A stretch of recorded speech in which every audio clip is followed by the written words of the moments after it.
Šodienās Latvijas slēpošanas trases ir pilnas ar atpūtniekiem, taču siltuma rekordi šogad radījuši pamatīgas galvasāpes slēpošanas kompleksu saimniekiem.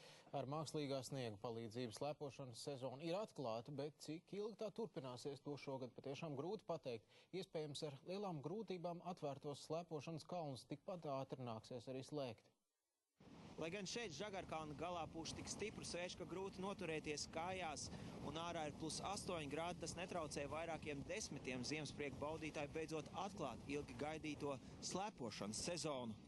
Kā stāsta trases saimnieki, pirmajos Ziemassvētkos uz Cīruļkalnu uzpūs sniegs, ko izdevies saražot īsajos augstuma brīžos. Tomēr tā kā vairums trašu joprojām ir zaļgan brūns, tā pa īstam sezonu vēl nevar uzskatīt par atklātu. Tas ir īpaši nepatīkam, ņemot vērā, ka pēdējos gados vidzemnieki bija pieraduši kompleksu atvērt jau novembra beigās. Solī būs augstums, Ziemassvētkiem būs, jā, mums jau viņš nav nepieciešams liels, mums pietiek -3 grādiem.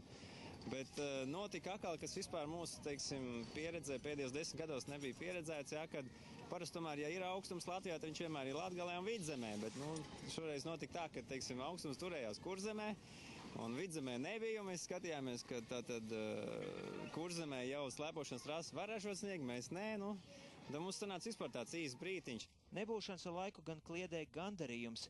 Izdevies iepriecināt kaismīgākos slēpotājus, kur Ziemassvētkos no skapiem varēja izvilkt savus slēpes un snowboarda dēļus. Par spīti plusiem sniegs esot labs.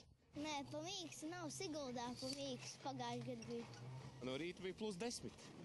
Tas ir tas laiks, kad jābrauc uz kalnu, ir +10, protams. Augstkalnu jābrauc uz augstkalnu. Jā, bet Lejā, ielejā bija +10, šeit ir mīnus +10. Galvenais ir aktivitātes brīvā dabā un to sajūtu noķert, kad ziema, vismaz šajos dažos metros viņi ir.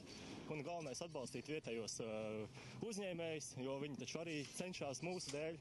Pēc ēsīm slēpošanai vēlīgāks laika apstākļus gaida vecā gada mijā, bet pilnvērtīga sezona varētu sākt janvāra sākumā. Tikmēr Siguldā, Kaķīškalnā pagaidām viss klus, sniega metēji šogad visticamāk tā arī netiks darbināti.